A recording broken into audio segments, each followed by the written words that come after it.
How to create a playlist on YouTube Music. Hi everyone, welcome back to the channel. Today I'll be showing you guys how to create a playlist on YouTube Music. First, make sure your app is updated to the latest version. Then open the app and log into your account. Then click on Library beside Upgrade.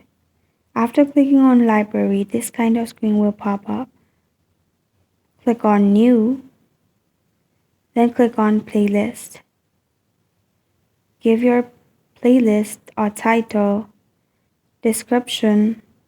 You can even change it to private, unlisted, or public, and then press on Create. And click on Add Songs or Add Suggested Songs.